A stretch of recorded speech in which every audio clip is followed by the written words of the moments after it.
Hello everybody, this is Purge bringing you a shoutcast game replay of this Terrorblade game I played recently.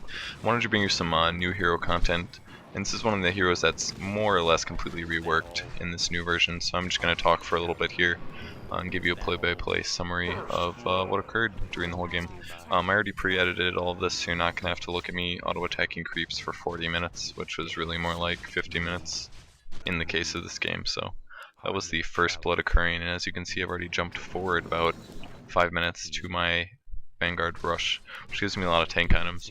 I'm going to post my skill build right now on the screen, and that's what I went this game.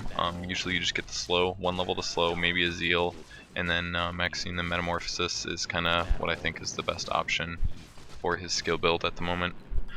As a whole, he's approximately the same kind of hero. Anybody that says he's insanely better is really wrong in my opinion. I mean, yeah, he's very good, but he's by no means obscenely better. So, yeah, so he does this Metamorphosis thing and gives you a lot of base damage increase, and from there, just watching myself get down. That was a really tough loss there. I had the broke that phase shift, or that ultimate, and additionally my Vanguard didn't quite keep me alive because I was trying to get that pit kill. So anyways, you transform and you get a huge base damage bonus, and your illusions do significantly less damage than they did previously, and as well they can get nuked down and then you can't respawn them for like 90 seconds. So in a lot of ways he's a different hero. He's still a powerful carry, and his item build is slightly different in my opinion.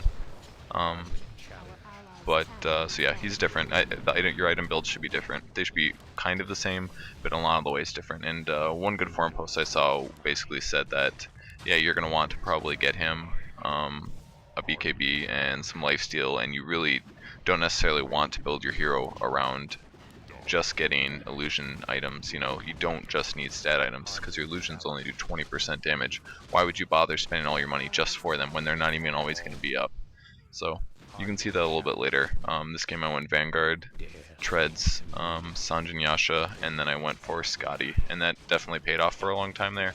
But you'll see, I'll talk about that more later. So just doing a little CSing here. Still a little bit behind on my boots. My team was getting completely owned this game, so it's kind of the main reason it dragged on for so long.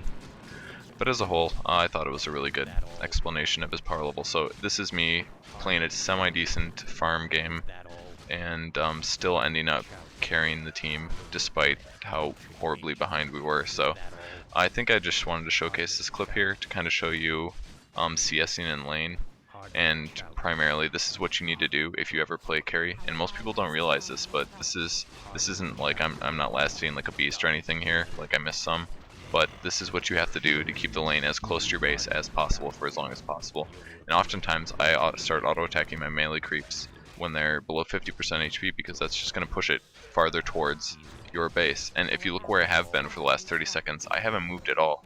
And most people are just going to roll up to a lane and they're just going to auto-attack it until they get the kills. You know, it's not advantageous.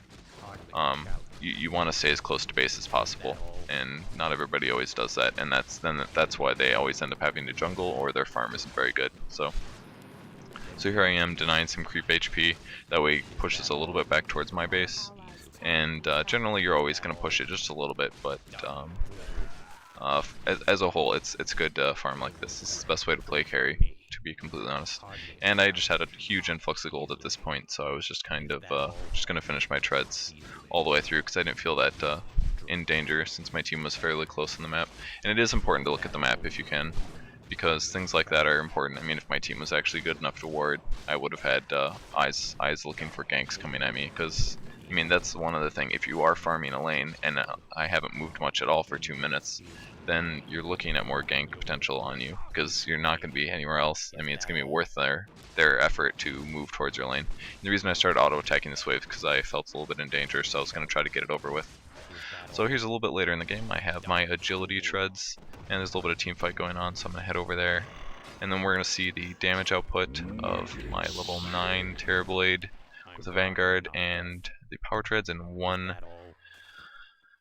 boots thing, can't remember what they're called, but gonna try to chase down this Pudge, and pretty much most of your damage potential is coming from your ultimate or from your transform there, and as you can see, doing big chunks of damage from my main hero.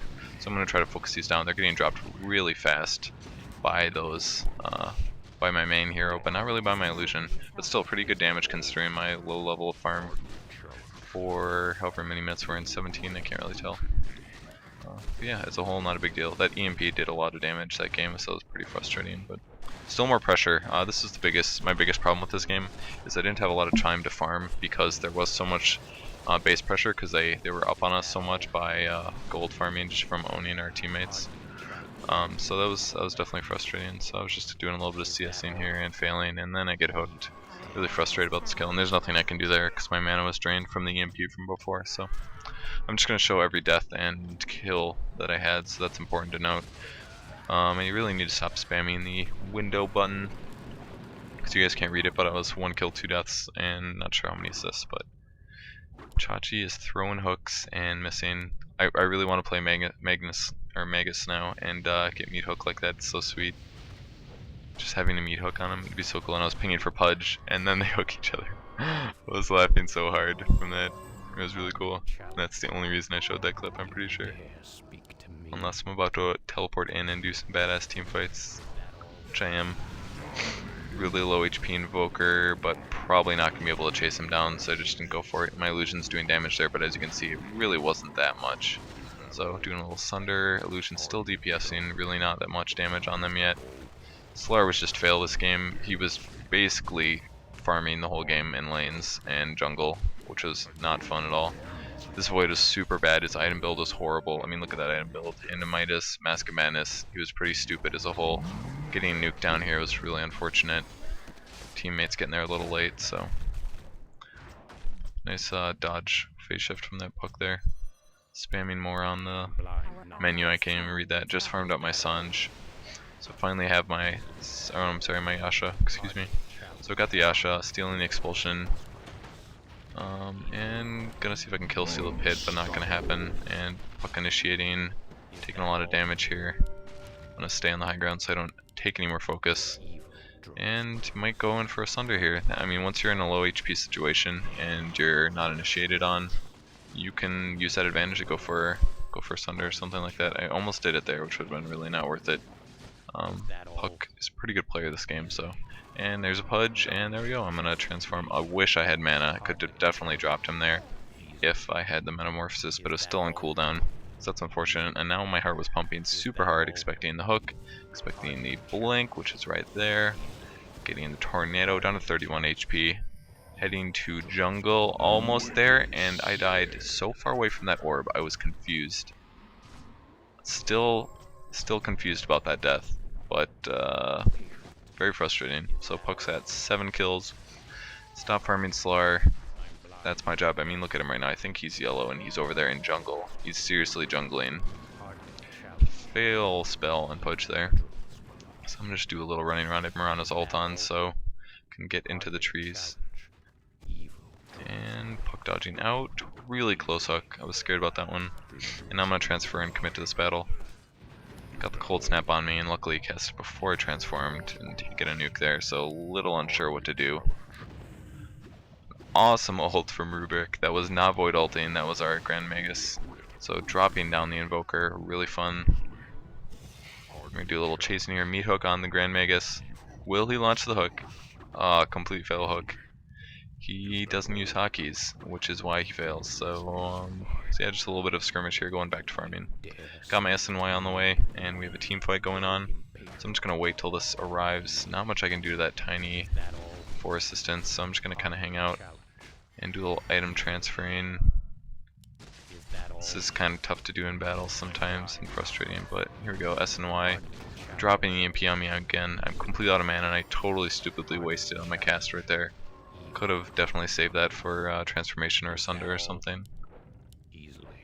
So changing the intros to get my mana up a little bit faster. Wish I could transform.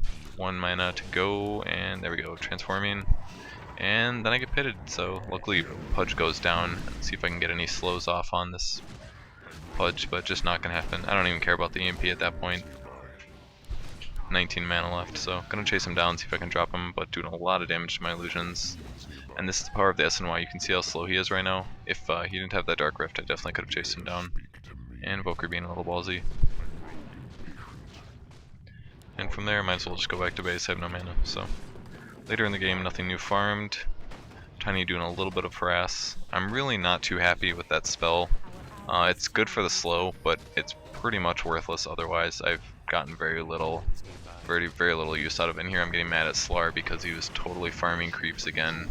And here I roll up. I mean, that's how much damage I did with just treads and S&Y right there. And he had Mask of Madness on, obviously, but really solid. I'm cooldown on the Metamorphasis here, which is totally unnecessary or unfortunate. Definitely could have picked up that kill as well. And getting pitted, and then everybody else gets pit in front of me, so I have to walk all the way around. That was really frustrating. Rana getting tossed in, lucky pickup on Puck here. Picked up my Orb of Venom, gonna work towards my Skadi. So we're gonna do some more chasing here. Once again, Mirana throws pretty much worthless arrows. Not actually our EMP there. I was very confused the first 2 times I watched that, but it was actually our Grand Magus' EMP. So we finally get to do a little pushing. We had a good team fight. Gonna drop 1 tower there. I just transformed so I had more last hitting power so that nobody else stole that from me. And just about to buy my next ultimate orb. Gonna try to focus that down, but it saw the regenerate was just a little too high. And Void walked past me, but at that point it was too late to engage him. So just gonna go for some creep focusing. You can kind of see how much damage I do. And if you didn't notice, the main hero does so much more damage than the illusions. A little bit of an engage over here on one of our heroes, so I'm gonna try to cover him, pick up this kill, but I believe he 4-stepped out or something. I'm not completely sure. Fortunate Metamorphosis ran out, so I can't do much to that Void. There's that illusion bashing away, but did you see how much damage it did? It was virtually nothing. So now I'm taking the brunt of their magic spells. Even Pudge is back, so I'm gonna do a Sunder and get out of there. I'm gonna try to focus down this Void since he's probably weak. Unfortunately, did not pick up that kill. Miran, I got it for some reason. At this point, there's nothing I can do but stay and try to commit. Sunder's already gone, mostly out of mana. That's pretty much all I could do there. So, fortunately, they were going to do a push here because we just lost most of our guys. But I felt like I could try to hold it off here, so did a buyback. I really don't buy back that often, and I was going to see what I can make happen. So I was definitely very close to my first ultimate orb there, I believe. So it was kind of frustrating that I bought back, but this kind of stuff is important sometimes. So, fortunately, getting pitted right off the bat, draining my mana, and really just taking a lot of ults and spells. I'll try to break that and get out of there as fast as possible, but pretty much not gonna make it, unfortunately. Really close. Really frustrated with myself there. I just died and pretty much just spent 2,000 gold buying back and then dying immediately afterwards. So that was very frustrating. Really slow delayed push here. I think I got a little bit more video from this, but it's just showing how frustrated I was that Tiny. He had a Blink Dagger, but he rolls in and tries to stun first. So it's like, what is going on? Grand Magus picking up Rot there, turning it on, and then auto-attacking creeps until he died. So he did kill himself at least. I didn't notice that. I was pretty pissed at Miran at this point because she gets hooked and then calls BS. And it's like, well, it happened, did it not? And there's Slar being awesome. So that is the falling of our initial racks. Decide not to argue anymore because I'm going to go for some pushing. Some reverse pushing, excuse me. Gonna try to hold off. The Raxes are gone, but maybe slow down some of their pressure. Pudge is gonna get taken out, unfortunately. Oh, he does get picked off, good. So here's the power of the slow on the Pit Lord. Some really good slow going down on him, but luckily I had enough damage to really drop him. I do like the Orb of Venom currently. It's only 3% slow, but I don't know, if you're in melee mode it kind of helps, and it's easier build up than saving for the ultimate orbs or getting like a point boost or something. And you can see how much damage my illusion was doing to that creep right there. It really wasn't that fantastic by any means. So, doing another defense top. Puck phase shifts out of my spell, and then he thinks it's cool to talk shit. So he does, and I was mad, but whatever. I had killing to do, so I'm gonna transform and try to take out this Void. This Mask of Madness on, doing pretty good damage. I was definitely happy with that. But once again, Grand Magus getting hooked. I was looking for good targets, but really not any good opportunities here. I guess I could have moved in on the Puck, but I was expecting